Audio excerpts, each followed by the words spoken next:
Hello, guys and gals, and welcome. A little under the weather today. Not really feeling my best, but I thought I could get a little Diablo in. Not sure what's got me by the toenail hairs. The toenail hairs. What I wanted to do was I wanted to get a little bit more Abottoir of Zero in. I'm so tempted to see how far she can go. I'm so curious. I think that's what I want to try. I want to see how high my ice Sorceress can go. She's definitely one of those characters that has potential, but I don't know how good she's going to be at killing the bosses. I feel like she's going to, well, she's going to get her butt kicked by those frickin' Bloodseekers. The nasty, nasty Bloodseekers. Oh yeah, hold on.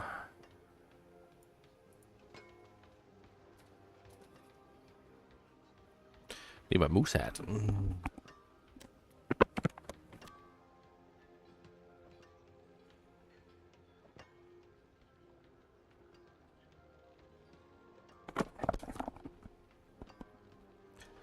I know you guys are jealous of my reindeer hat, my moose hat, whatever it is. I don't know. It's one or the other. Alright, so she needs the Shakalaka Ding Dong, which is probably not in my stash. Didn't think it was. Alright, so let's go steal that from the Barbarian.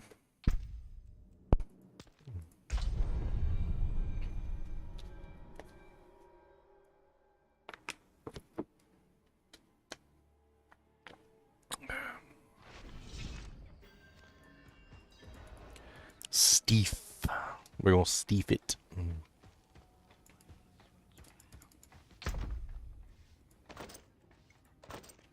Harlequin crest, shakalaka ding dong. I get people ask me every now and then. They're like, what's a shako? Kind of makes me laugh because I guess there are some people out there that just have no clue what a shako is, and we're confusing the crap out of all the newer players that have never heard of the shako. Like, what the hell is a shako? Why do you guys keep calling it a shako? What's the matter with you guys? It's not a shako. It's not a shako. It's not a shako. It's a shako.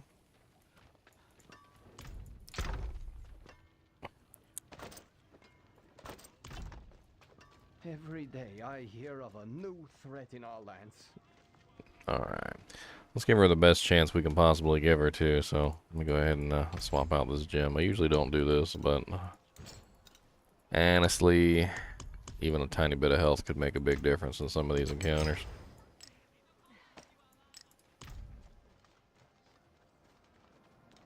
Alright, and she needs a potion. Some kind of potion. Let's get her a potion of some type. Let's see what I got potion-wise.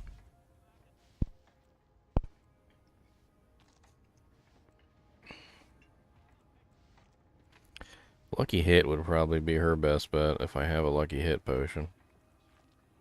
I do. Okay, good. A lot of a lot of this character is based around Lucky Hit, so it helps. Alright. I know she completed a tier 1 the other day. Let's see if she can complete a tier 2, and then we'll move up from there. Need something blessed? Cursed, perhaps? Wind over you. So we got the Christmas event coming in a couple days. It's like 2 days away. Should be fun. Looks like I'm going to be sick for the Christmas event. Traditional Christmas sickness, yes. Cody, get down off the kennel. Thank you.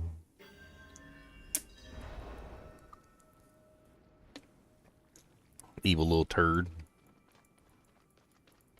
Oh yeah, hold on. There we go. Gotta put my teleport back in.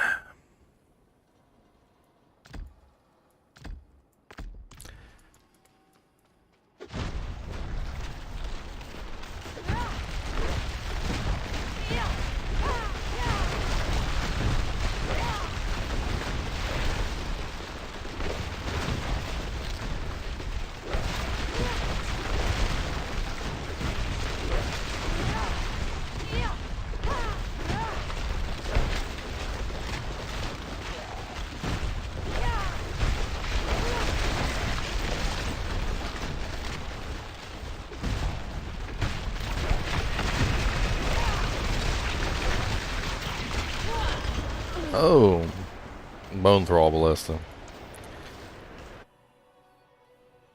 It's nice getting off screened by the Bone Thrall Ballista. I heard him firing too. Thought I was fine.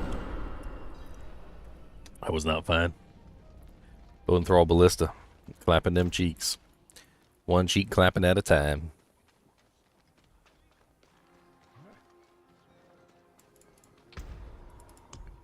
I don't know who thought the Bone Thrall Ballista was a good idea, but I think there's a special place in hell for people who designed that thing.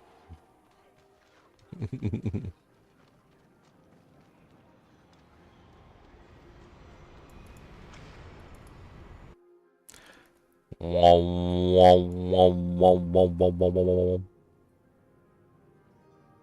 my PC's got so much heat pumping out of it. I'll put my feet on top of it when it's cold. Heat my toes up. I'm not ready yet.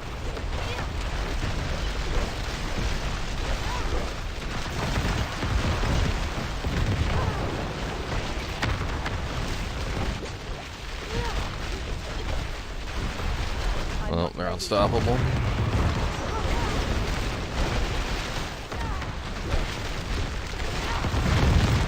We're unstoppable. I need time.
It's actually pretty easy.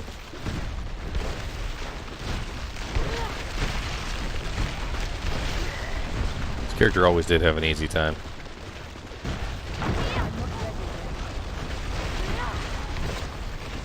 But I guess when everything's frozen, it really doesn't matter, does it?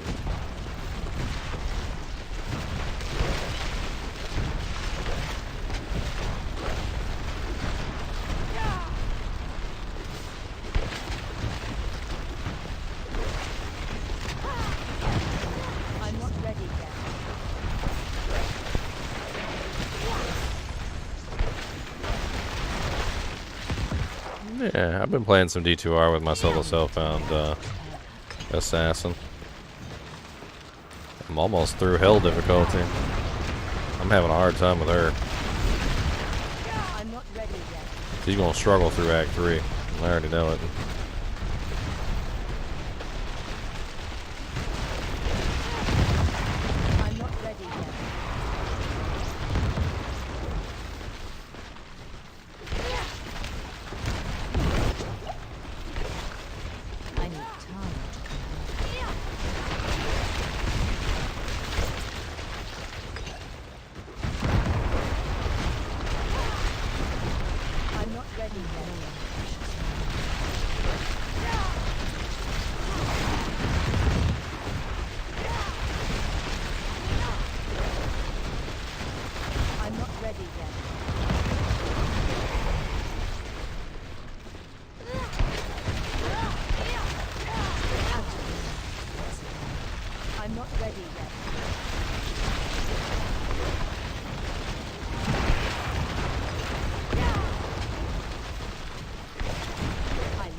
Besides, I think there's room for both games. I think Diablo 4 and Diablo 2 can coexist peacefully. Just gonna take some time. Obviously, the new shiny thing is gonna take precedent over the older thing. And Diablo 2, while it's amazing, is the older thing, so the new and shiny takes precedent over the older thing. Eventually, Diablo 4 will be the older thing as well, and they'll both coexist peacefully. Another Bone Thrall Ballista from the back. I ain't even see him. That's the second time I got hit by a Bone Thrall Ballista in the back. Just 10,000 yards back. Didn't even see him. Full HP, barriers, the whole lot. Just bye. Bone Thrall Ballistas don't care. You just had your first son, and you're excited to go home and put your first son, your new son, in the crib. Well, you know what? Bone Thrall Ballistas don't care, because it's going to hit you from off screen and kill you anyway. You just got a brand new car? Well, guess what? Bone Thrall Ballistas don't care, because they're going to kill you anyway. Oh, your dad's in the hospital and you want to go see him? Well, Bone Thrall Ballistas don't care. They're going to kill you anyway. Diablo 2 is the best ARPG, but Diablo 4 has a lot of charm to it. I think some people are just blind in their hatred. I really can't say it much any other way. There is a lot to like about Diablo 4. There's a lot to dislike about Diablo 4 as well, but a lot of the same things that make Diablo 2 great are present in this game. And I feel like the people who are sticking to Diablo 2 over Diablo 4 versus every single kind of, like thought to the contrary are really just blindly hating something that they're not really giving a full chance. Diablo 4 has, like I said, a lot of what made Diablo 2 great in it. And if you're willing to actually take a look and play around with some of that stuff that makes Diablo 2 great in Diablo 4, you'll find that you'll have fun. As for me, I have no intention of ever even acknowledging the blind hatred that people have toward Diablo 4. I'm gonna play whatever game I want to play, basically. And you guys can either watch me or not watch me. And if my channel fails because of it, if you guys just abandon me because I'm playing Diablo 4, well then, I guess my channel will just die. I'm not gonna kowtow to the hatred, if that makes any sense. I'm not gonna bow to the hatred. I'm not ready yet.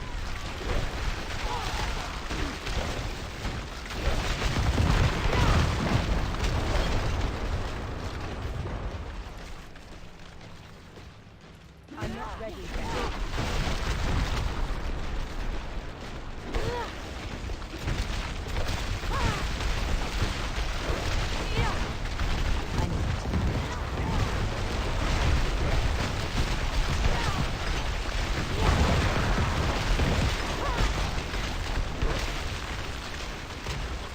I'm not ready yet.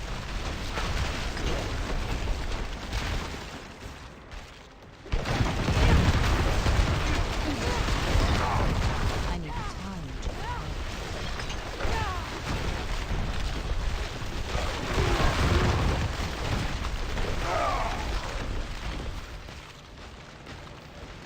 Yes, but imagine what it's like, Martins, to be a streamer, to be somebody like me who does content on a regular basis, and I have people coming on a regular basis telling me that they hate the game that I'm playing and I should stop playing it.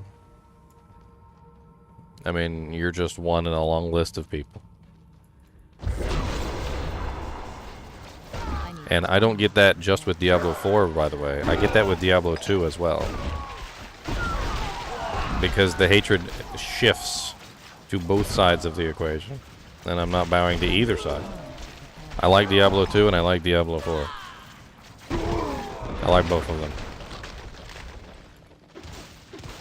And what that means in the long run is I'm going to be playing both of them.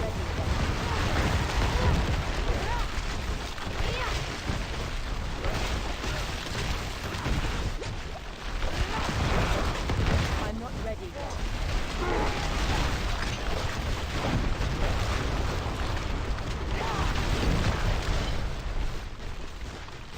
I'm not ready yet.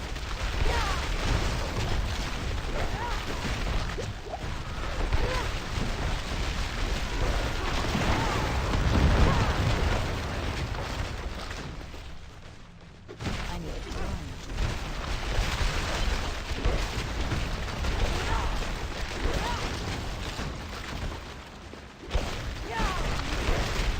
I'm not ready yet.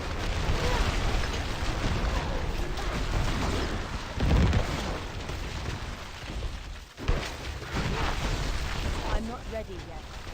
You know what game I'm not playing? Diablo 3. I'm not playing that one. I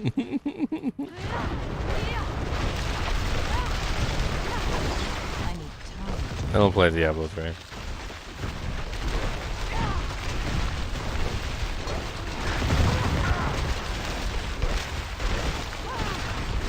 I'm not ready yet.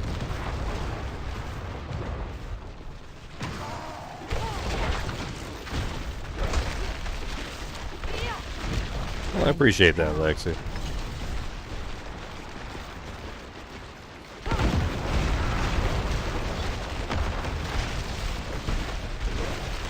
I need time.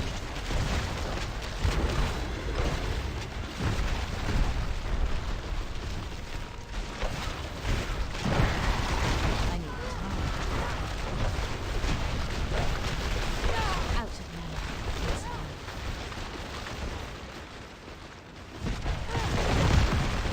I need time.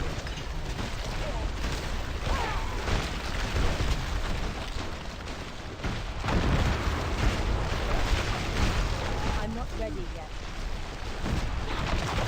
In Britain, people call me Ginger. Ginger. The gingerest of gingers.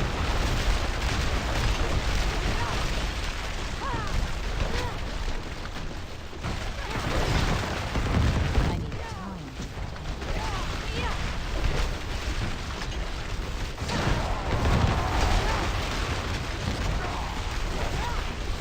I need time.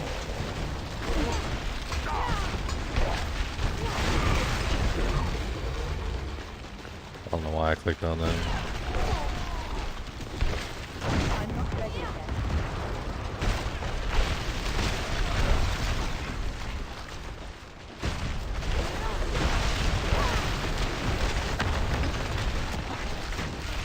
I need time.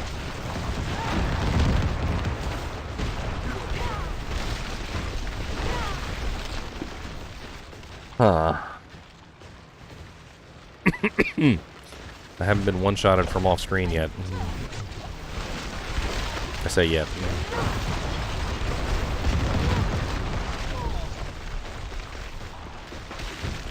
I need time.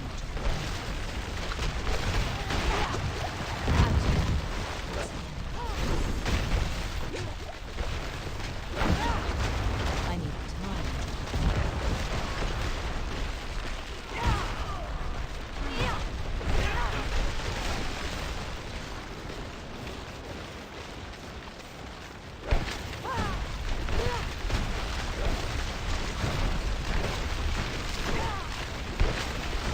It is so easy to just like walk through these dungeons. I mean, granted, the bone throw ballistas every now and then will freaking absolutely wreck me, but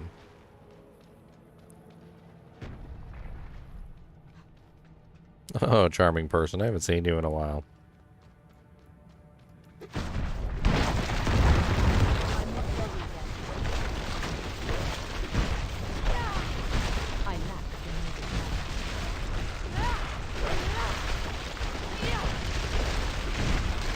I need time to prepare. Yeah, Diablo 4 is improving season by season. Eventually, it's going to be good enough that most people won't be able to ignore it. Season 1's abysmal, though. You won't hear me pull any punches. Season 1 was terrible. I hated it. Season 2 is actually fun. I need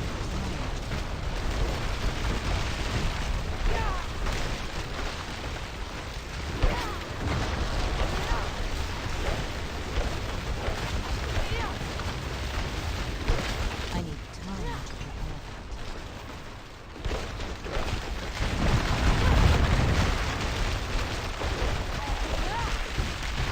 I need time.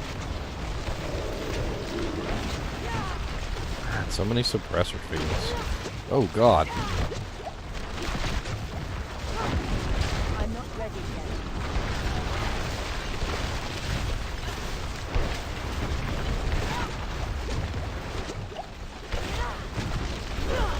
Ah, fire. Fire came straight through the door. I wasn't paying attention. I didn't realize the Bloodseekers were about to spawn. I would not have stood there and fought them like that if I knew it was the Bloodseekers. I'm just not feeling good today. Oh, my freaking head hurts so bad.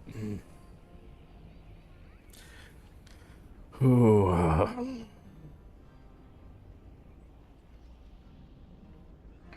pretty sure I got a fever. Sore throat, headache. Feels like I'm stuck in mud. Like I'm going slower than I normally go. Like everything's slowed down. I don't like it.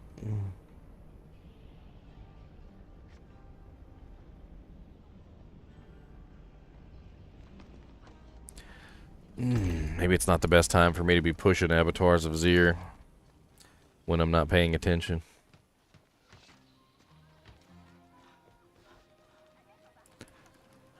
I mean, I don't necessarily think it's even. I don't know. It's kind of hard to just like say it, and my brain's not working right now. So let me pull up a notepad and let's talk about this for a second. All right. So let's say you have a character, hypothetical character A. So char A. Okay. Character A is capable of tier 5 by himself, like with no glyph. Character B is capable of tier 10 with no glyph. Alright. This is your limit. What it comes down to is with the Abottoir of Zir, you're not really scaling into a harder area. And this is the part that's really quite strange to me. Because if character A you know, scales up his tiers of blood glyph, so with glyph can now do 10, right? At what point do you realize that you're not actually scaling anything? I know this might sound like some sort of quasi-philosophy lesson, but the thing is that the character A is only ever capable of getting up to tier 5 without the glyph. The glyph is literally just raw damage. That's all the glyph is. So the glyph gives you more damage so that you can get to a higher tier, but the problem with that is that there has been no increase in difficulty. I don't know if you guys are following what I'm saying. Maybe I'm just not saying it correctly because my brain's not working right now. But character A, without the glyph, was only capable of tier 5. Character A with the glyph is still only capable of tier 5. Does that make sense if I say it that way? I know that he can do up to tier 10, but you have to realize that the glyph is artificially enhancing your damage output. And this glyph is literally just taking your tier 5 character and scaling it up. So if you were only ever capable of tier 5, then you are still only ever capable of tier 5. The Tears of Blood glyph does nothing more than artificially inflate that tier 5 character to be able to do higher tiers, but you're still that tier 5 character underneath. Nothing has changed.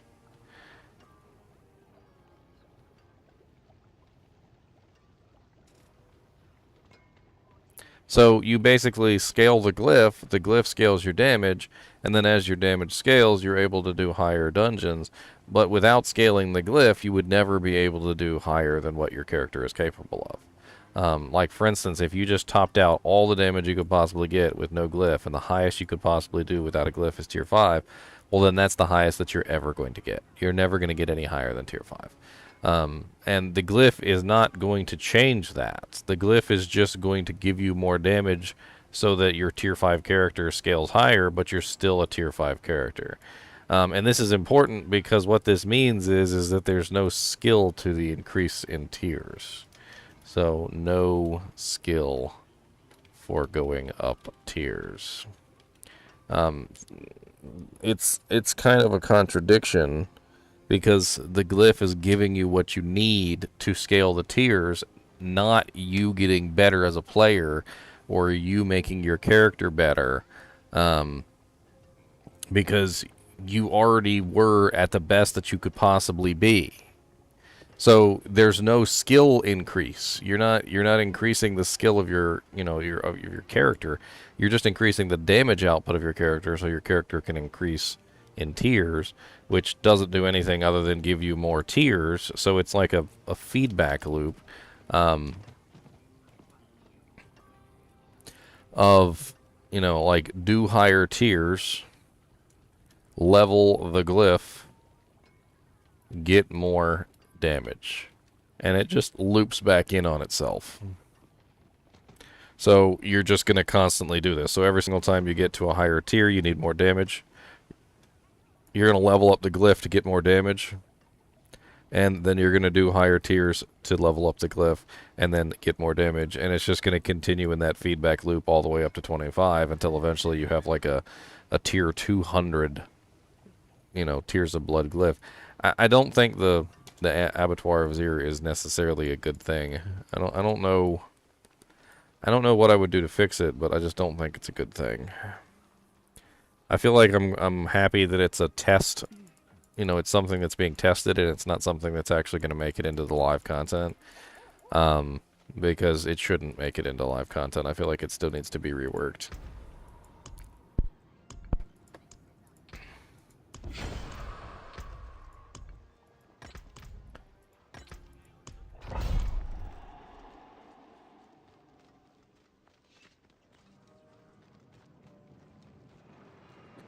Just wanted to get to 50? What do you mean get to 50? I thought the Abottoir of Zir topped out at 25.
Oh, you mean the glyph to 50.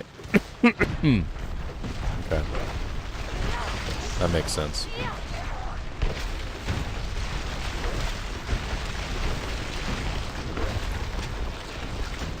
Having to level up the glyph on every single character, and I have 5 characters, means that I'm probably never going to see a level 50 glyph, unfortunately.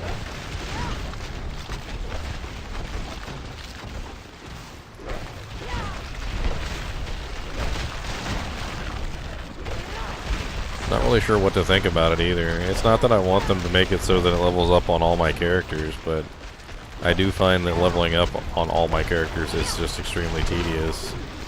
But if they made it so that it leveled up on all my characters at once, I don't think I would like that either, because at the end of the day, I mean, it comes down to, okay, well, that's just going to make all my other characters like freaking broken overpowered if they have a like fully scaled Tears of Blood glyph. And you know what we're back into now? If they make it so that it levels up on all the characters, You know what we're back into? We're back into Diablo 3 Paragon points. That's what we're back into. You remember how Paragon points would work across all your characters? So you could get like one character to like Paragon 5000, and then when you hopped onto your new character, he would just immediately have Paragon 5000. Like, it's not a good idea. We've seen it in the past. It basically just makes for broken, overpowered characters. I mean, we're talking about close to like a freaking 200% multiplier that would just be applied to all characters. It's not a good idea. And we've seen it in Diablo 3. It wasn't a good idea in Diablo 3, and it's not a good idea in Diablo 4. And you guys, if you're begging for that, if you're begging for the Tears of Blood glyph to scale across all your characters, don't. I'm telling you, you don't want that. You don't want that. Yeah, I did. I checked out the trailer. It looked kind of fun. I mean, it's going to be completely trivialized by the fact that everybody's going to be level 100 with fully leveled up Tears of Blood glyphs. So for the most part, you're just going to walk through the content as if the content's not even there. But I mean, sure. I'm not ready.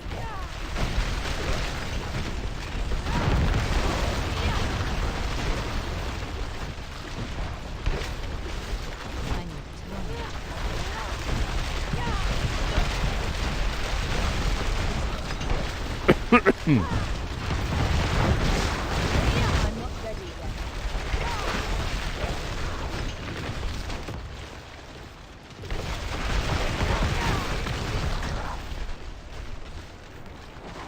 I'm not ready yet.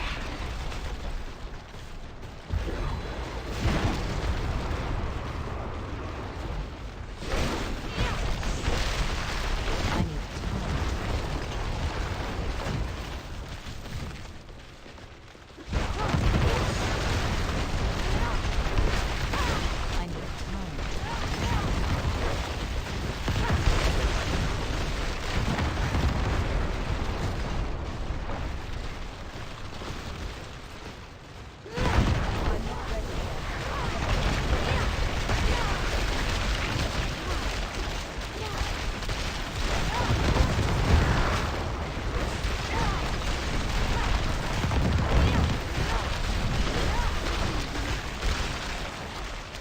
ready yet.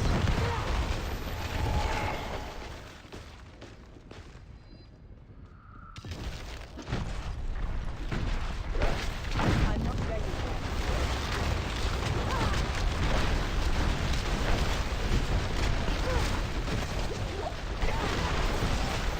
I'm not ready yet. I don't even know what killed me.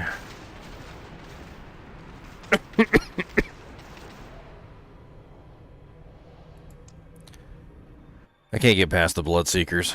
It's unfortunate.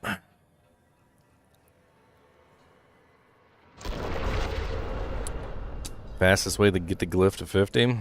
Do the easiest dungeons that you can do and spam them. I mean, this girl's having trouble. She is not doing her best, that's for sure. I don't know what it is, but she can't handle the Bloodseekers. I only have this thing at tier 1. I haven't leveled it up at all. I need time to prepare that. I guess maybe one level up might actually do her some good. I don't think it's damage output though. Her problem is she's just not tanky enough to take the hits when they finally do come.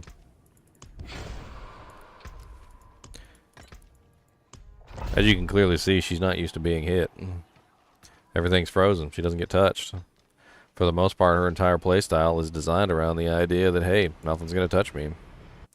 And so when something finally does breach her defenses, which is rare, those monsters are nasty. The Bloodseekers in particular are just nasty. I think everybody has had trouble with the Bloodseekers at some point or another.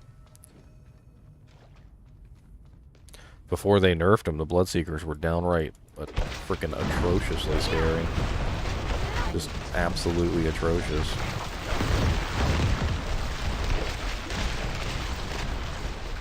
I would almost always save a shrine for them because I didn't want to deal with them. Conduit shrine or something.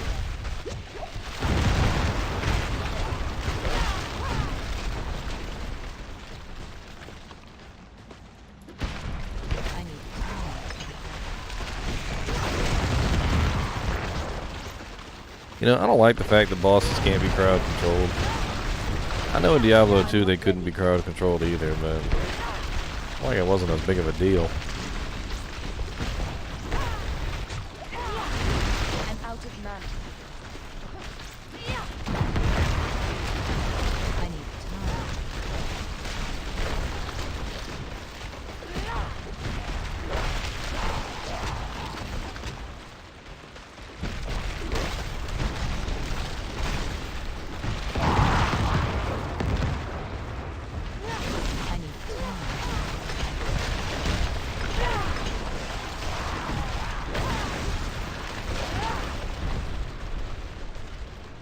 I'm not So let me just absolutely annihilate that room.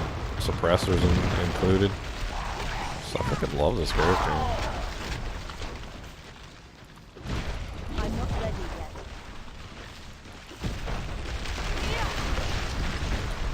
Barb is at the top because of overpower. I mean, let's not beat around the bush. I mean, why is overpower so broken right now? Because Blizzard went out of their way to make it broken. In beta, overpower wasn't overpowered. In season 1, or sorry, season 0, overpower wasn't overpowered. In season 1, overpower wasn't overpowered. Despite the fact that Blizzard tried to make it so multiple times in a row, they literally just went out of their way to try and create, you know, a situation where it would be overpowered.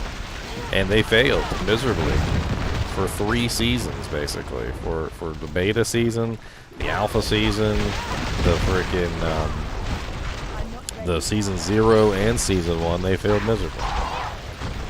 And then what did they do? They finally managed to make overpowered. And in doing so, they created a monster. But they got what they wanted, right? I mean, they 3 seasons later, they finally got what they wanted. Overpower is overpowering.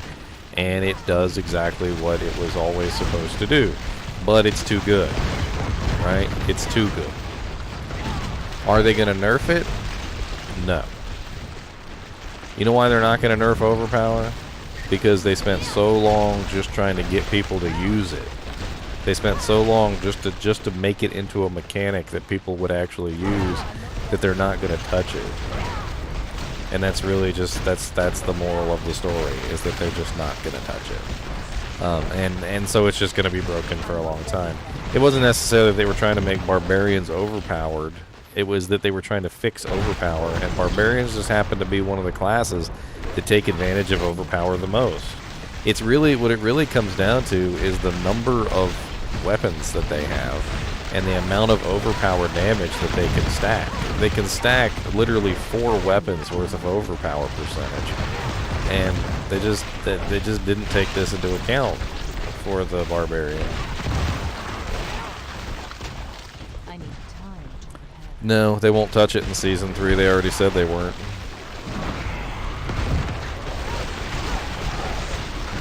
They did, however, say that there was going to be some itemization changes coming in season 4. So my guess is they're going to put off the overpower nerf until season 4. Because they talked during the campfire chat, they were asked, like, what are you going to do for itemization? How are you going to change how the items roll? Blah, blah, blah, blah, blah. And basically what it came down to was season 4. That's what they said. Like, we're not going to do anything until season 4.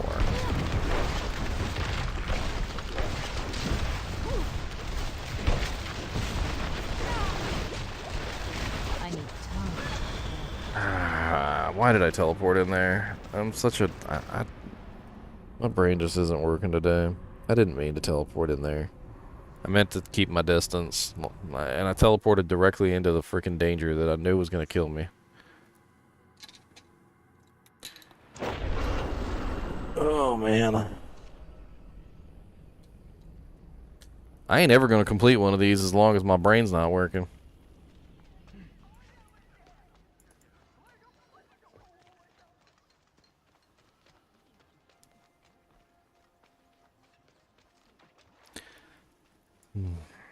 I mean, there are some differences between the Abottoir of Zir and the Greater Roast from Diablo 3. some very small differences. I don't know.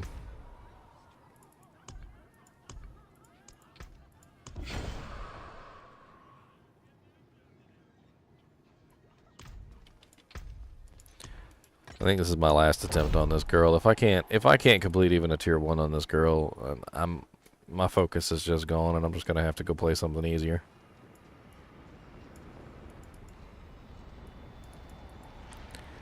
I mean, I played a game that did a lot of snapshot item switching, and I actually thought it was fun. Final Fantasy XI had a lot of that. They even had macros like built into the game where you could automate switching items in for optimal damage output. It was interesting to say the least. Final Fantasy XI kind of almost encouraged it to a certain degree. It also got us into trouble on many occasions. It made some of the more ridiculous items in the game useful when they otherwise wouldn't have been, which was kind of nice. I'm not ready yet.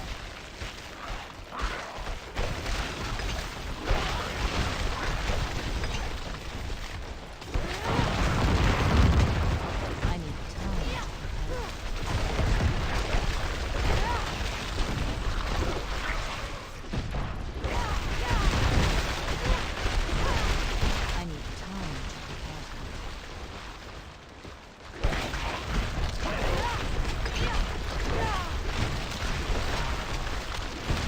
I need time to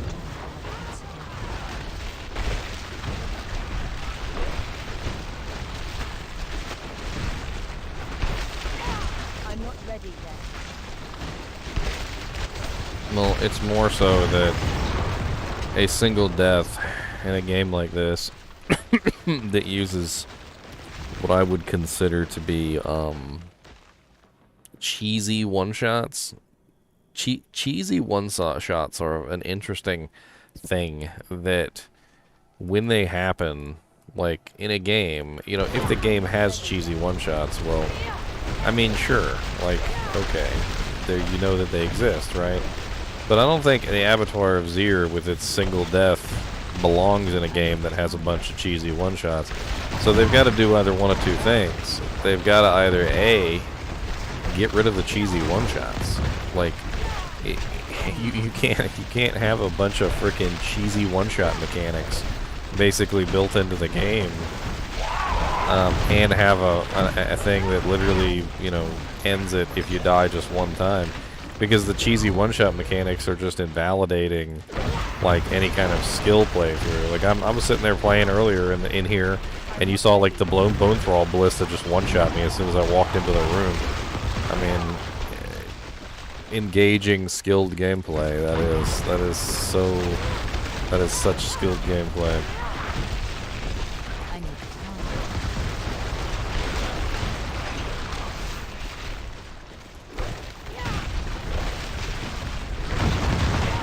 I'm not ready yet.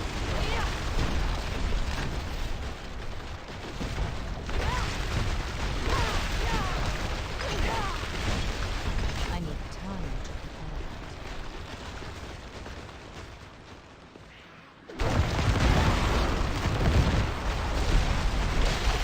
I need time I need time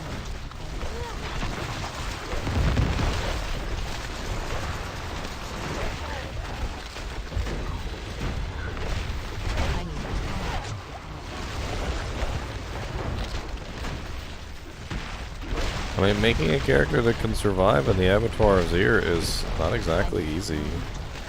It requires you to sacrifice a large amount of damage output.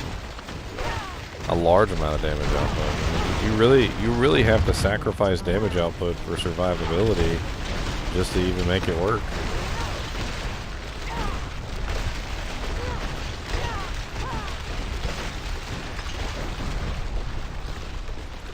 I'm not ready.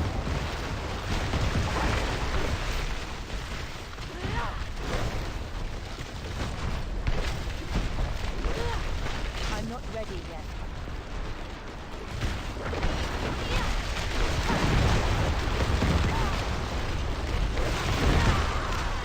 I'm not ready yet. Yeah, I wish I had a Select. My Barbarian's up to tier 9. And, he doesn't have a Select. With a Select, he would probably be a lot higher than tier 9.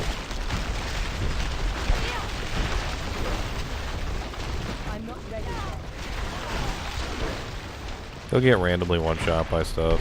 Not really much you can do about it. It's unfortunate. I'm not ready yet.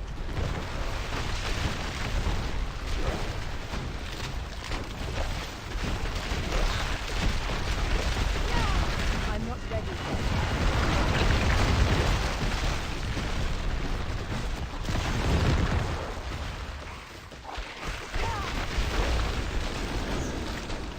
Here we go again.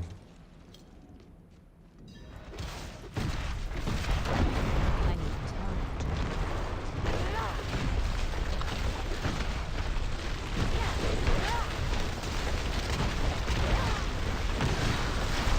I need time.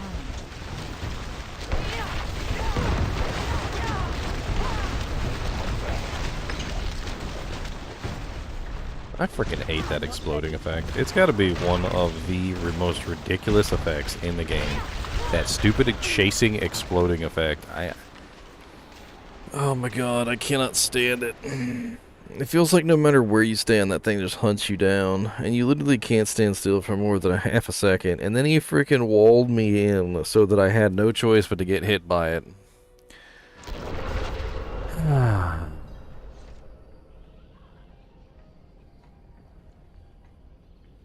Yeah, that's my last attempt on this girl. She's not capable of dealing with the Bloodseekers. She's capable of killing everything in the dungeon. She's capable of tanking literally everything in the dungeon, with the exception of a Bone Thrall Ballista that catches her off guard. But the Bloodseekers are just too much for her. She's just not capable of dealing with the Bloodseekers properly. Tired of dealing with it, and I'm too sick to pay attention.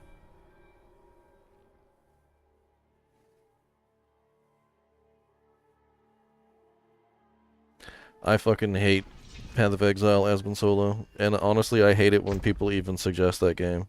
Every single time somebody suggests that game, it literally just makes me die inside. And it's just take this as the sickness talking, because I'm really grumpy right now. And I try to be very gracious about it, usually. I try to be very nice about it, because it's literally mentioned, like, all the time. But every single time I have ever played Path of Exile, I have absolutely hated it. Like, I hate it with a passion. I do not like the game. I do not like the way it's set up. I don't like any of it. And I can't stress this enough. I'm tired of people suggesting it. I really am. I'm so freaking tired of people saying PoE, PoE, PoE every single time they get an opening. I'm so sick of it. I'm sick of even hearing it. Like, just every single stream, every single 5 minutes, somebody's got to say, go play PoE. Every single time. Every single 5 minutes. Every single 2 seconds. Like, it gets really annoying, and it gets really annoying really fast. It's like a little kid calling your name over and over again, and they just never stop. And I'm sick right now, so I'm a little grumpy, and I hope you'll take it this way, is that I'm a little grumpy, and I'm not mad at you specifically or anything. I'm tired of people suggesting Path of Exile to me. I don't like the game.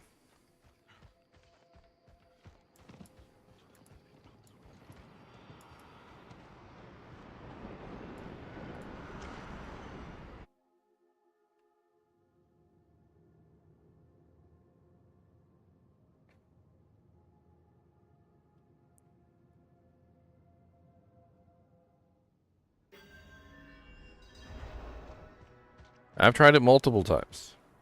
I mean, I feel like a lot of people that suggest Path of Exile to me do it under the assumption that I've never tried the game. And you couldn't be more wrong. I've tried the game multiple times, literally, like, I think it was 3 different times across, like, a decade time span. Like, literally 10 years, like, 3 times, spread out 3 different times throughout, like, a 10-year time span, and I didn't like it any time I tried it. And every single time I tried it, it just felt wrong.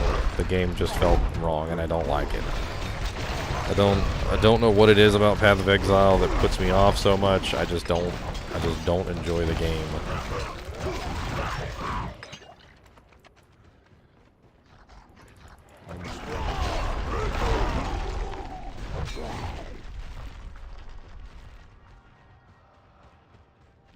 I'm not pissed, I'm sick. There's a difference. I'm just grumpy. If I was pissed, I'd be yelling.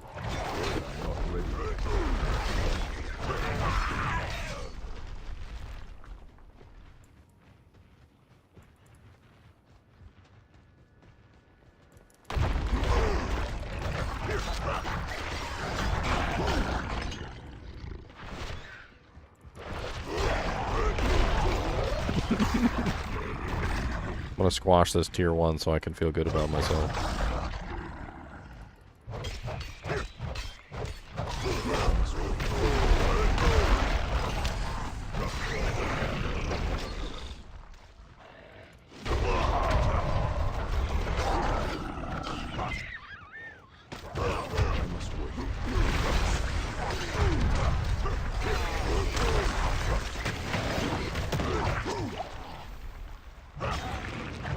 Oh my god, them stupid little blood things.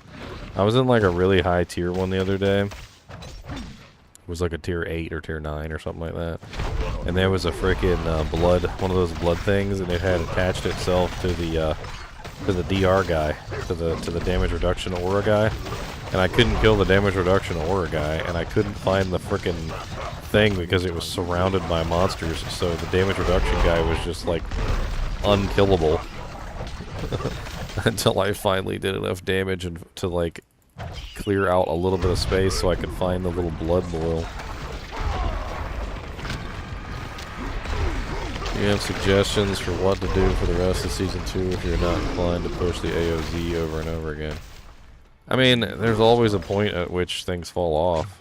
I mean, Diablo 2 is no different, right? I mean, once you get your character leveled up, once you get, you know, like maybe your second character leveled up and geared out, you know, once you've done your Ubers and gotten your torch and, you know, like, you've helped out some friends level up, everything always kind of falls off eventually. I mean, you just kind of stop playing eventually.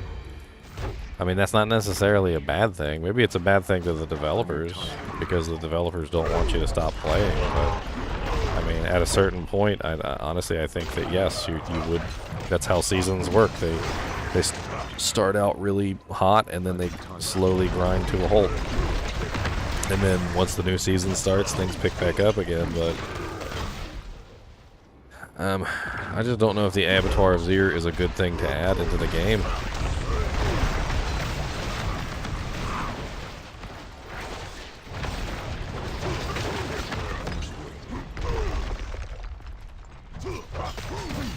I can play this character in tier 1 like mostly AFK and not even care. I don't even have a melted heart, so like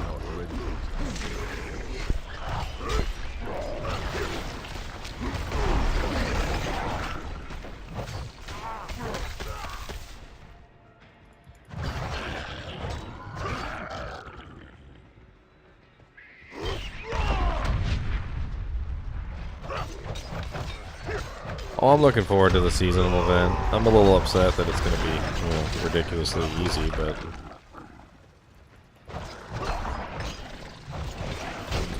I mean, that's just the way seasonal events are.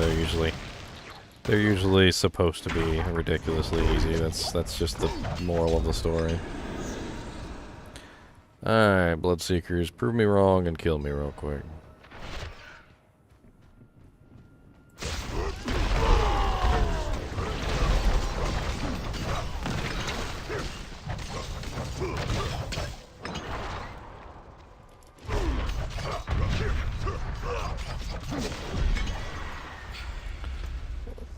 The Abottoir of Zir.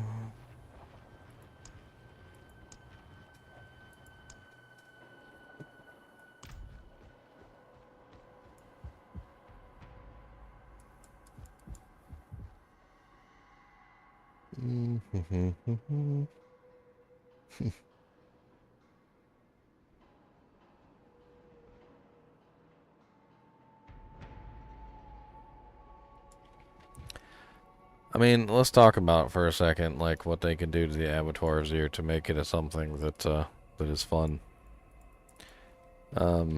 First off, the Tears of Blood glyph. Sorry, blood glyph. should probably be either removed or made to only work within the AOZ. This is the first change that I would make. There's a reason for this. You don't want something like this that scales to infinity. You don't want something that literally makes all content in the game trivial. And that's basically what they've done here, is they've made it so that you literally have this, like, I don't know, like freaking He-Man sword now. And so the He-Man sword basically makes all content in the game essentially just completely and utter pointless. It completely trivializes Nightmare Dungeons, it completely trivializes world bosses, it completely trivializes Legion events, HellTides, Blood Harvests, the whole 9 yards. Nothing in the game is ever going to provide you a challenge once you start scaling the Tears of Blood glyph, so the Tears of Blood glyph needs to go. It needs to be either removed from the game completely, or it needs to be made so that it only works within the Abottoir of Zir. Second, sorry, my head's killing me. I hope you guys will forgive me for being a little grumpy today. I probably shouldn't even be streaming, to be honest.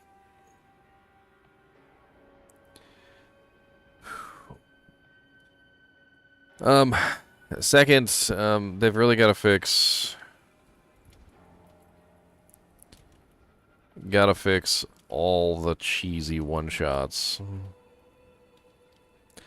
if they want to keep the AOZ at 1 death. Third, I am fine with 1 death, but not fine with a group of 4 losing because 1 person dies. This is something that I think they need to fix with the Abottoir of Zir. It discourages group gameplay. I feel like it discourages this. You don't want to add things like this in the game that discourage group gameplay. You want to add things in that encourage group gameplay. And so, having it so that the entire group loses when 1 person dies, I feel like is a very crappy situation. It should be more along the lines of when 1 person dies, that person can't respawn, and everybody else can continue. So if 1 person dies in a 4-player dungeon, then 3 people can continue on. If 2 people die in a 4-player dungeon, then 2 people can continue on, and so forth and so on. It should not be 1 death is the entire group's loss. I don't think that's a good idea. It's very abrupt and it's very silly, and this comes back to the whole cheesy one-shots, because the cheesy one-shots will almost always result in somebody's death at some point or another. And so you end up with just silliness. Fourth,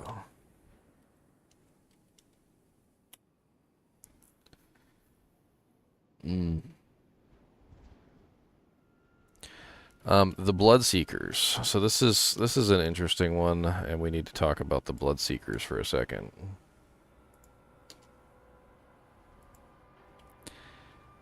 The Bloodseekers are scary. And it's not because the Bloodseekers themselves are ridiculously hard to kill. It's because the Bloodseekers spawn with random affixes, okay?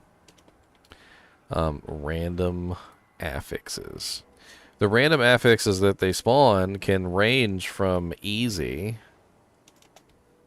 to ridiculous to unkillable. I have come across some Bloodseekers that were literally so bad that I honestly felt like there was nobody who was going to be able to kill them without potentially, like, using a shrine to make it happen.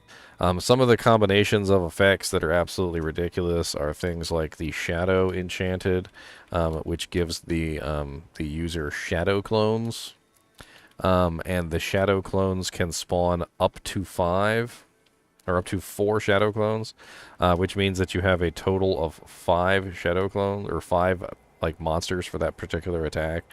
And so what happens is if the monster has some other ridiculous affix, like for instance, Fire Enchanted, you can end up with 5 so times 5 Fire Enchanted surrounding you in a circle, which is next to impossible to survive no matter how tanky you make your character.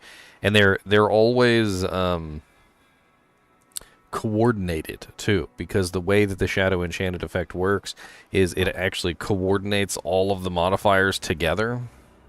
So they all go off at the same time. So you get hit by 5 Fire Enchanted explosions simultaneously. Very, very difficult to survive 5 Fire Enchanted explosions simultaneously. There's not a lot of characters in the game that could do that. And it's not even physical damage, like everybody's saying, you know, run Disobedience, run Disobedience. I don't run Disobedience. But this is Fire Enchanted, so it's fire damage. So Disobedience would have no effect. It's ridiculous amounts of damage that just comes out, like, in just... it's freaking awful. The Bloodseekers are scary because they don't have any control over this. So I think this is the most important thing here that we have to talk about, is that they're just throwing spaghetti at the wall. So let's put that as number 5. So number 5, they are just throwing spaghetti at the wall and seeing what sticks. We're basically lab rats. So we are basically lab rats. And what do I mean by this? Well, they don't really care that some of the affixes of the Bloodseekers are literally unkillable. Like, for instance, the Suppressor, which they took away. When they first put the Bloodseekers in, they didn't even consider that the Suppressor and the Vampiric ones probably shouldn't be on the Bloodseekers, considering that there's 3 of them, and they're going to have so much health that it's absolutely ridiculous, right? And also the fact that the Suppressor shield completely invalidates certain builds, like the Bone Spear Necromancer. And then on top of that, there's certain combinations of affixes that should probably never be allowed to combine together. But they don't care. They're just throwing spaghetti at the wall to see what sticks. So when we get one of those combination of monsters, which is completely unkillable, well, they don't really care. They were just trying to see what works. And maybe eventually they'll fix it. But, I mean, we're basically lab rats in this. They're basically just testing this on us. And we're like, hey, this is completely unfair. The Bloodseeker shouldn't have this affix. This is nuts. This makes them unkillable, right? And then from there, like, they start to make some changes and adjust things in a more realistic pattern. But in the grand scheme of things, those of us who tried it out at the beginning got basically the throw the spaghetti at the wall method, and then and the people that are going to play like the Abottoir of Zir, if it sticks around, like maybe a year from now, they're going to have a much more refined version that is probably missing all of the craziness that we had to deal with in the beginning.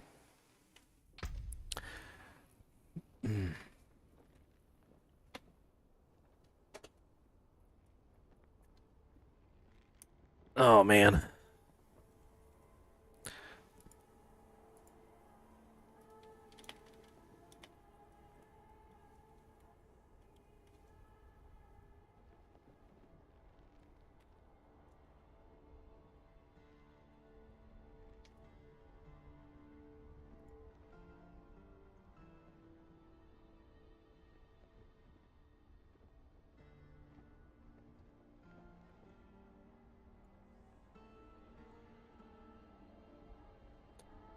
What's up, BNK? Zilla99, how's it going?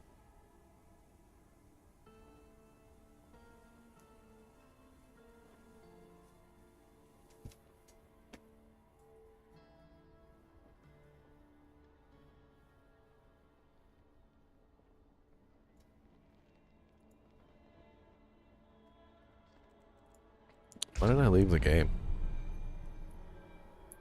Shows how good my brain's working right now.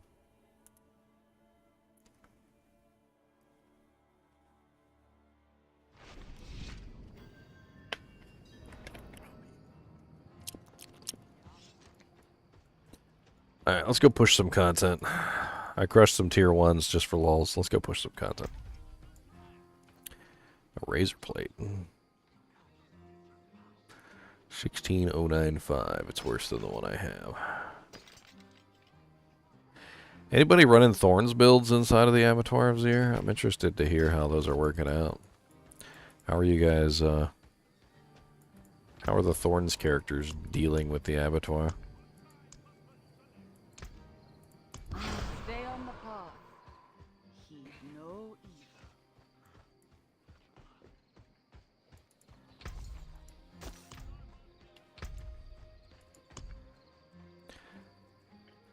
Alright, let's do a tier 4. And then we'll hop into this tier 9 next.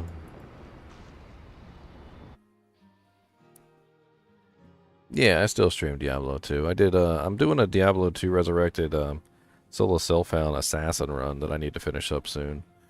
I may get a little bit into it tomorrow. We'll see.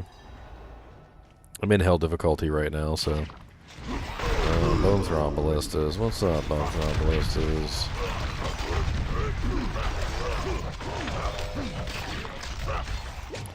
Oh my god. Like, how many Bone Throb Ballistas does it take to screw in a light bulb? I got freaking hit by 3 Bone Throb Ballistas at the beginning of this dungeon, like right when I walked into the door. Literally right when I walked into the door.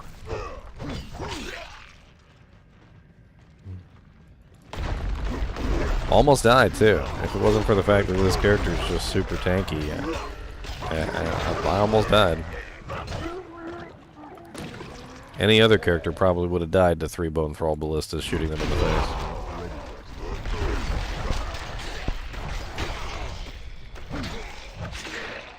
Why does it feel like you can't freaking dodge the Bone Thrall Ballistas either?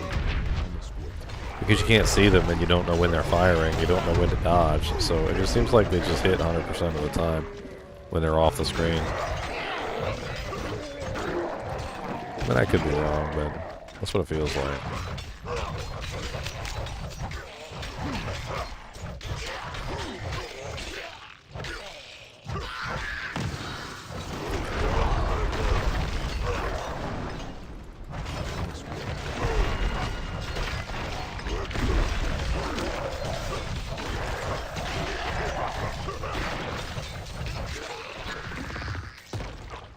Does anyone else feel like scaling the level of the monsters is probably not the best idea either?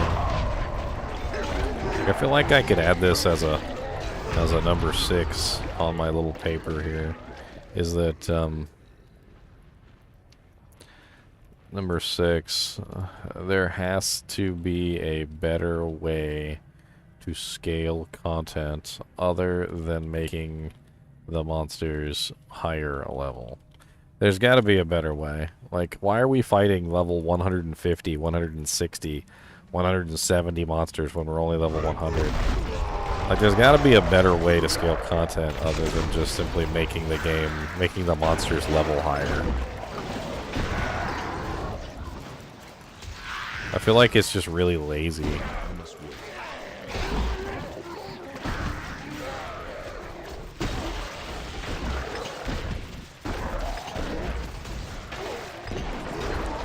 Well, the idea behind a Thorns build would be to make it so tanky that, you know, it just doesn't matter if somebody hits you. Like, who cares? You're super tank, right? Super tank, super tank, super tanky. Ow.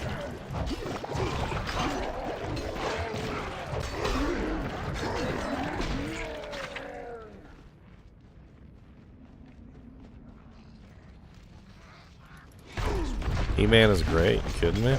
I like the live-action movie they made with Courtney Cox and whatnot. I thought that one was great.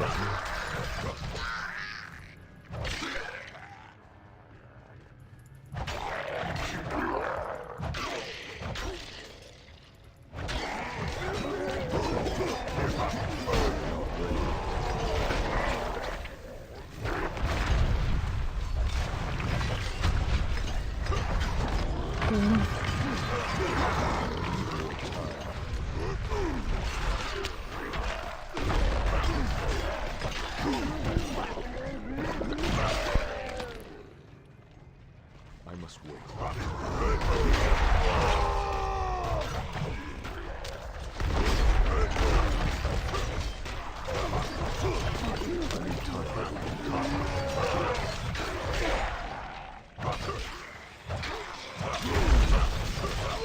She-Ra. She-Ra's literally what killed He-Man.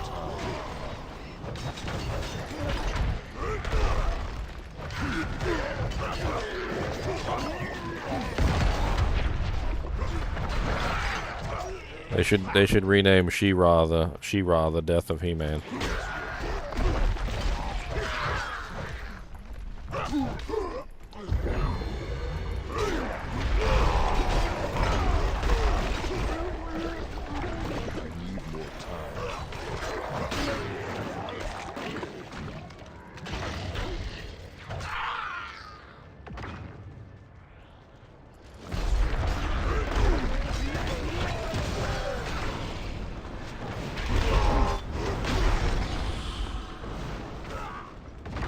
Yep, that's exactly what killed He-Man, Irene.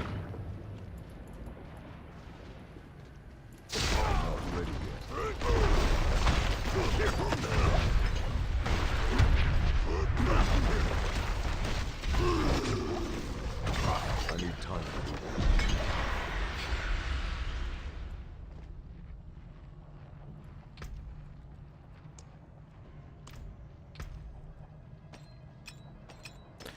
There's an episode of, what is it called? It's called The Toys That Made Us, if you haven't seen that show. The Toys That Made Us. Toys That Made Us is a pretty neat show. Talks about He-Man and all that other stuff. And they also talk about the death of He-Man and basically why He-Man sort of fell out of favor. And it was basically because She-Ra kind of like invalidated the manliness of the character. Once they put out the She-Ra character, all the little girls started to, you know, like get She-Ra figures, and basically what happened was is the little boys didn't want to play with little girls' toys, and it kind of like went into like a spiral where basically the sisters of the brothers were playing with the same toys basically that the brother was playing with, and somehow it just like absolutely killed it. And if you watch those Toys That Made Us, they talk about it in there. There's a whole section where they talk about She-Ra at the end. Look. Look. Look. What's up, Joel? Thank you. I'm hoping I'll feel better eventually too. Look.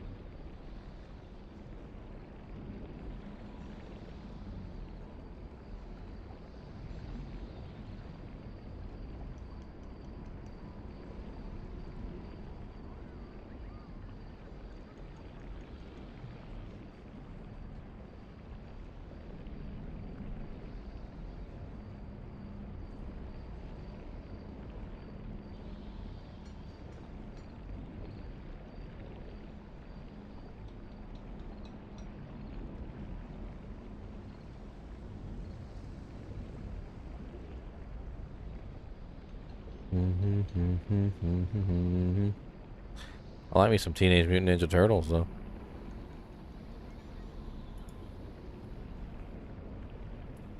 Of course she was better than Barbie. Come on, she had the powers of the universe.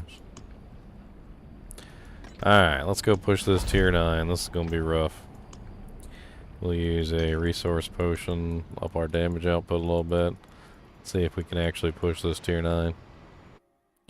I don't know if we can. We might end up running out of time.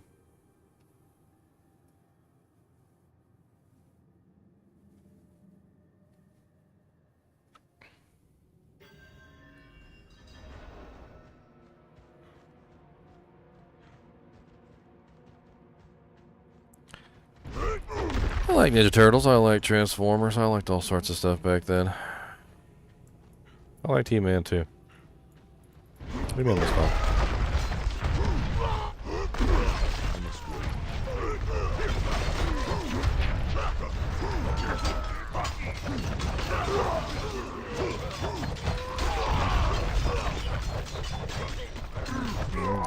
guys got some HP, don't they?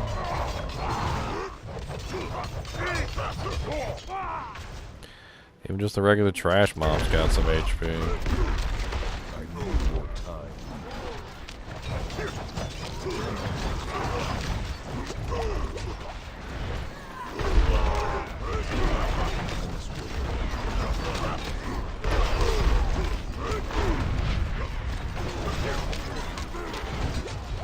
Damn. So much freaking damage.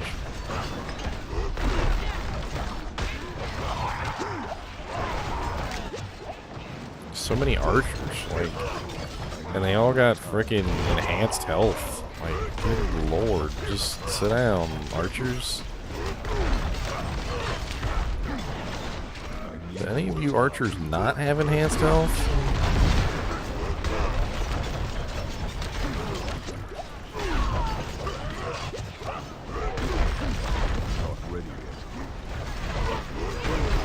Such a difference between this and tier 9. I mean, tier 4 I was just doing.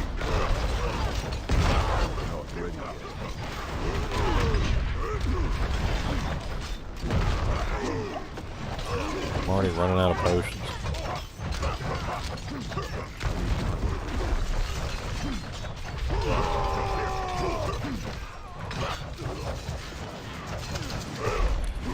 Yeah, I'm way behind the timer. I don't think this is happening.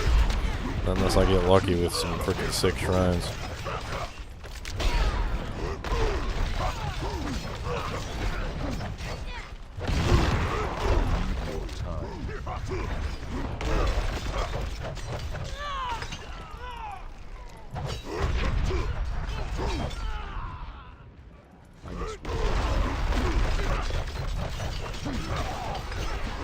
Let's just keep going all the way to the end. We'll see how much damage I'm missing.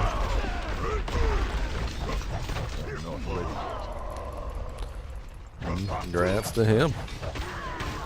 Total whirlwind, huh?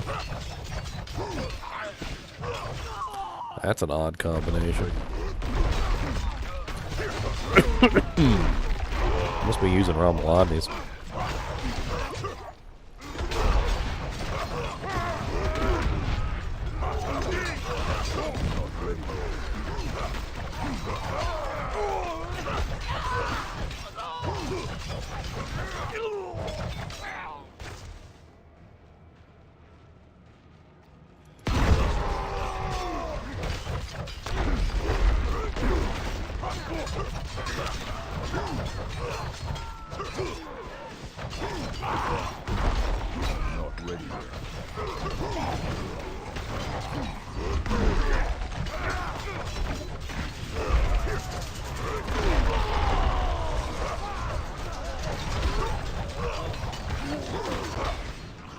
wait.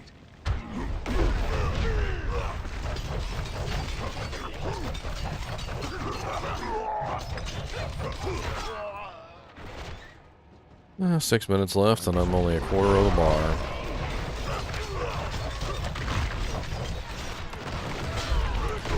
Yeah, we're gonna have to rely on our AoE damage. We do have a pretty large amount of it. We just need to focus on it.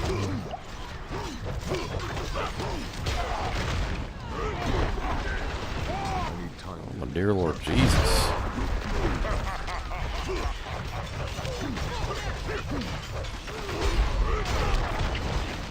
I need time to do that.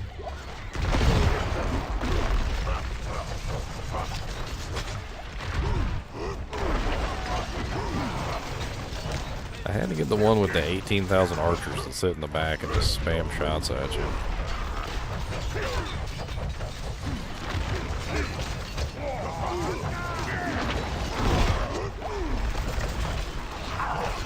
Not ready yet.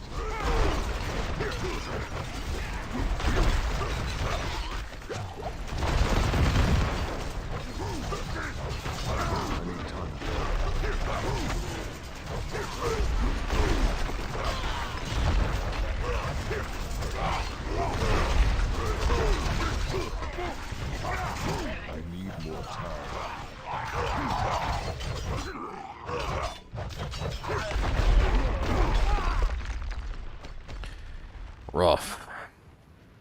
I think I'm catching up neither.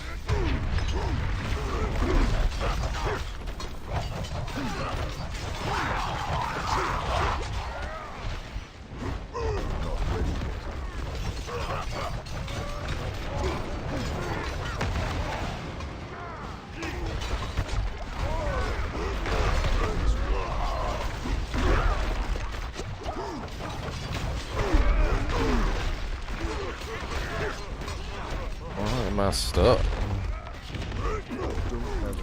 I'm gonna run ahead a little bit, see if I can get to my first shrine. I still haven't seen a single shrine this entire time,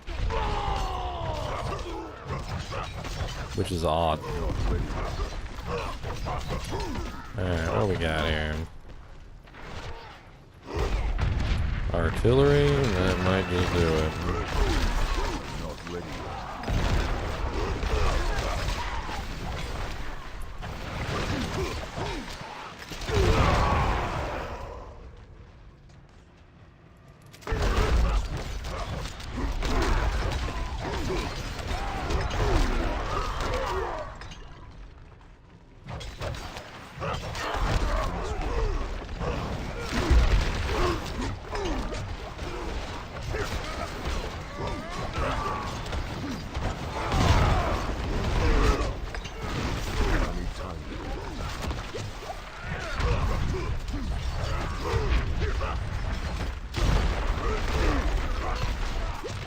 Lord Jesus.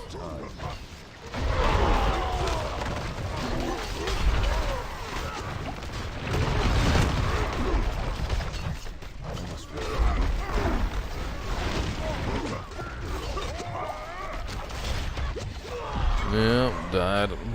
Tier 9. Dead.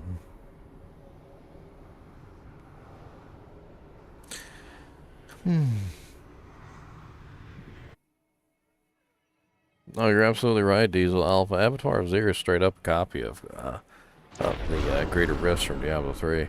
Straight up a copy.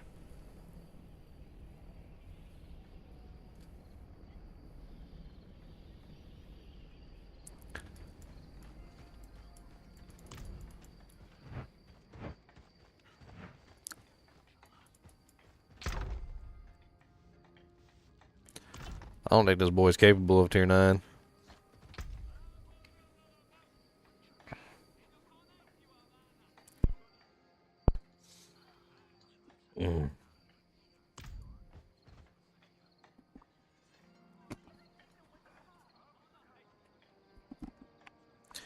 My head's hurting too bad for their reindeer antlers. It's pushing on my skull. It's pushing on my skull.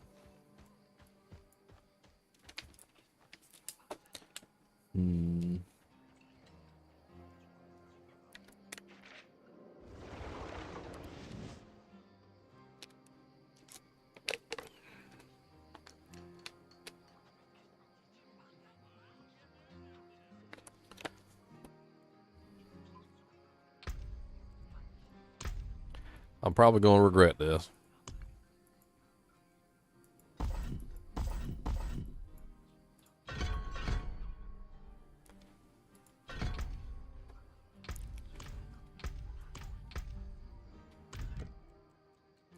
But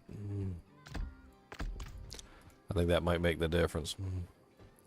My kick does a lot of damage, and if I can group them up, it'll work. Problem is, I'm going to lose a lot of tankiness by dropping that skill. But we're going to try it anyway.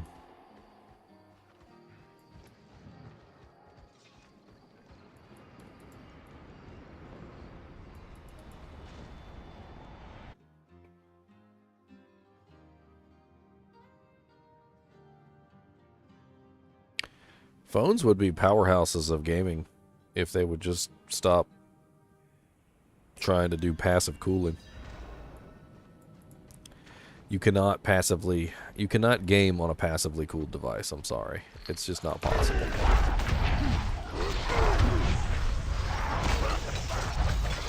need more time. What the hell just happened?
Not ready yet.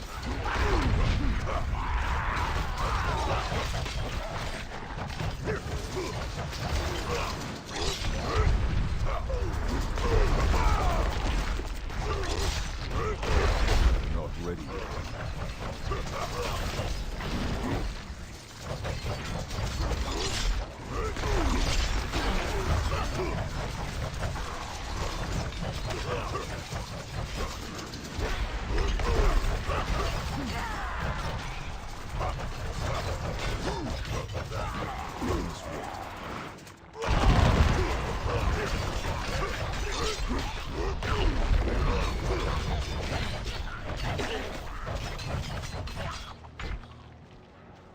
On to the next pack. We're wasting time with those little piddly ones.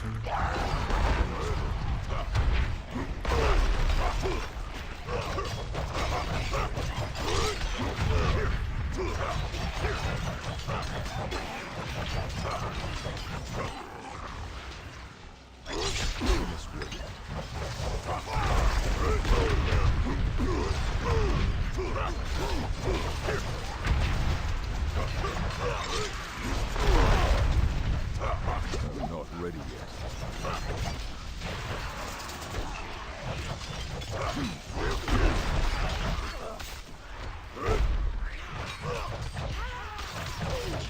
Not ready yet.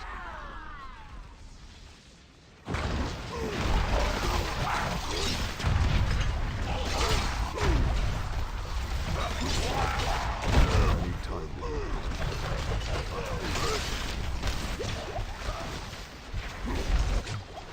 Ooh, that's a lot right there. What the frickin' hell? Not ready yet. That is just a whole lot in one spot. I guess this guy's just not capable of tier 9. Not by himself, anyway.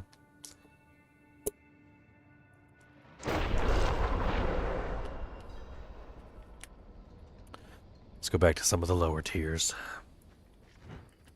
We can be a baby we can be a baby in the lower tiers.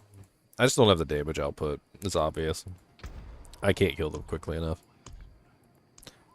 Let's go to like tier 6 or something.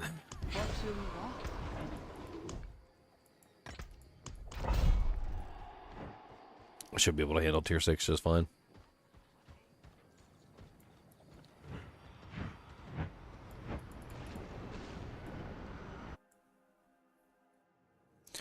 Wish my head wasn't pounding so bad. I can't pay attention sometimes. End up dying for stupid reasons. Yuck.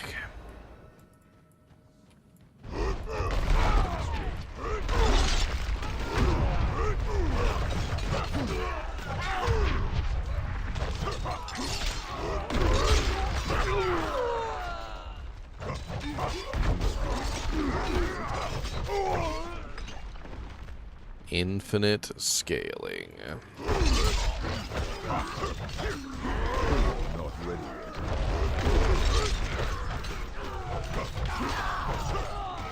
I don't know if any of you guys caught my video the other day on the Sunken Land. That was pretty fun.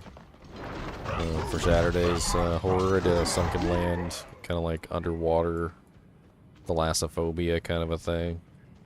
Submechanophobia, there's a bunch of different phobias apparently related to underwater. I thought it would be fun for Saturday horror to do something a little bit different for once. My girlfriend, who has, I think she has thalassophobia a little bit. She said she got the heebie-jeebies watching me play it. So, I guess maybe it's a real thing.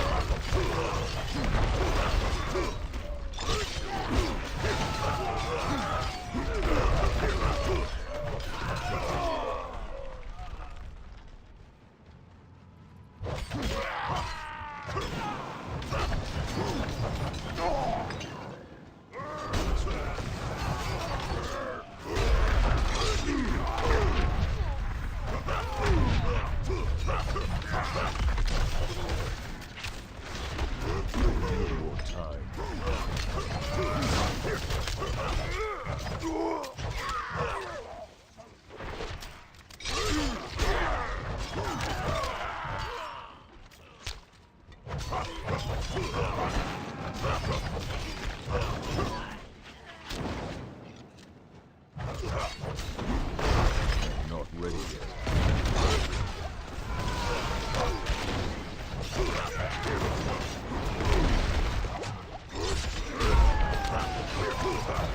I must wait.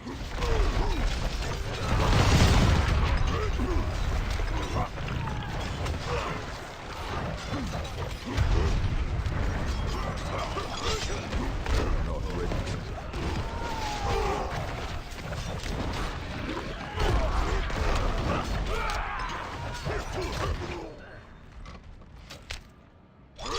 I must wait.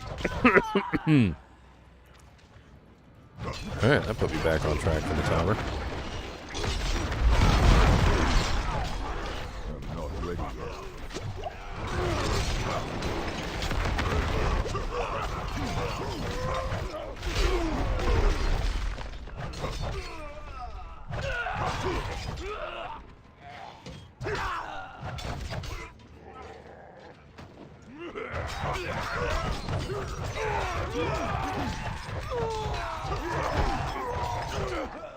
Not much to understand from what I've seen. Is it's really just kind of like a water world kind of scenario, like end of the world apocalypse, the world flooded, kind of a thing. Vestiges of the original world kind of, you know, stick up from underneath the surface. Not ready yet.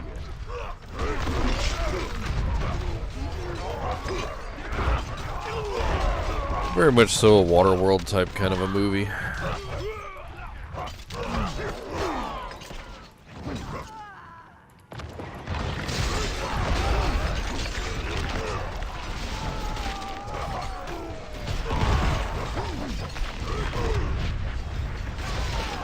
Not ready yet.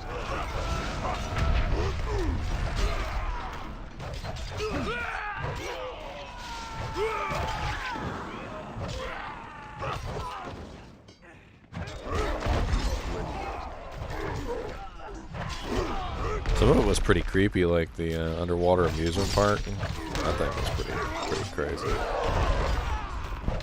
I need time. The underwater amusement park was,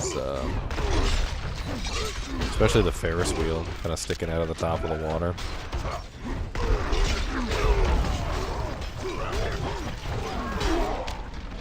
It's pretty creepy. It was very creepy, actually.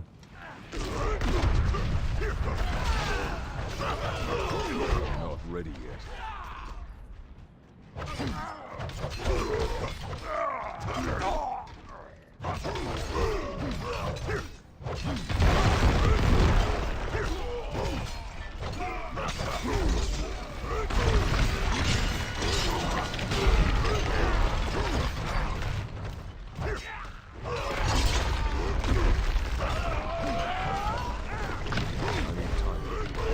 I always used to think that, you know, like nuclear reactors and stuff, if a nuclear reactor were to end up underwater, say a nuclear power plant, I need time.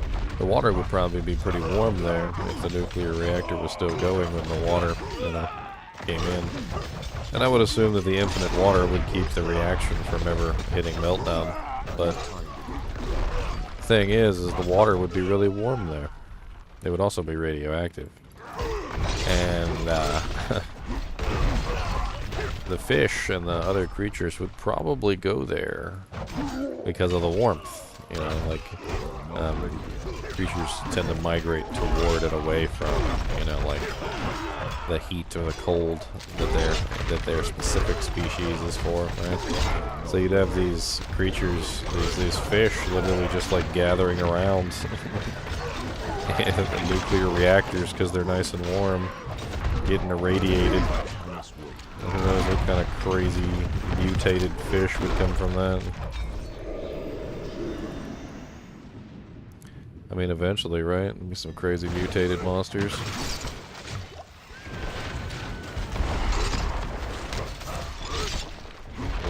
Can I, like, attack you, please? They kept running away, and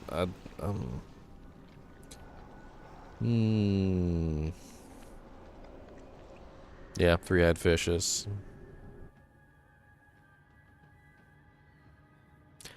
Three-eyed fishes. I need to put my other challenging shout back in.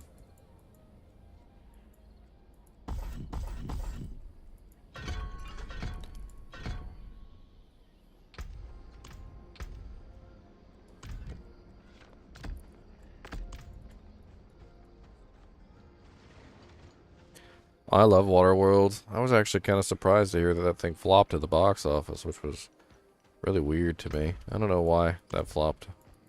Ah, yes. You seek It's such an power. oddity. Stay on the path. Guess let's do a 5 since we just failed a 6.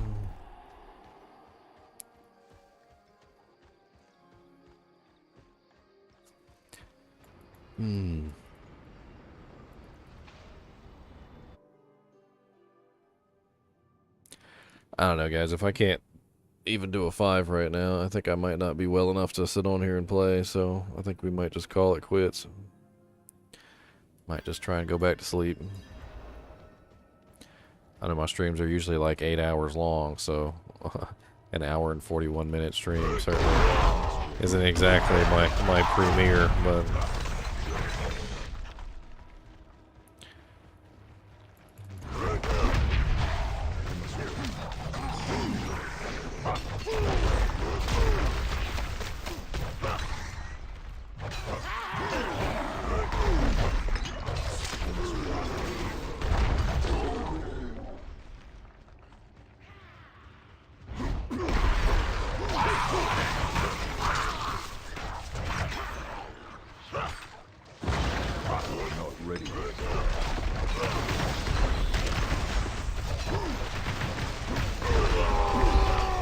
What's up, Silveraku? How's it going, man?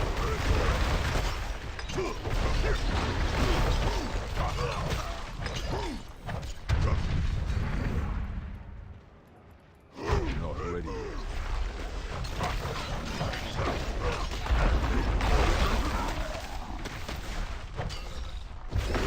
I had some soup. Not ready yet.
I looked away to red chat. I will take care of myself, JDKJLJK2261. Thank you.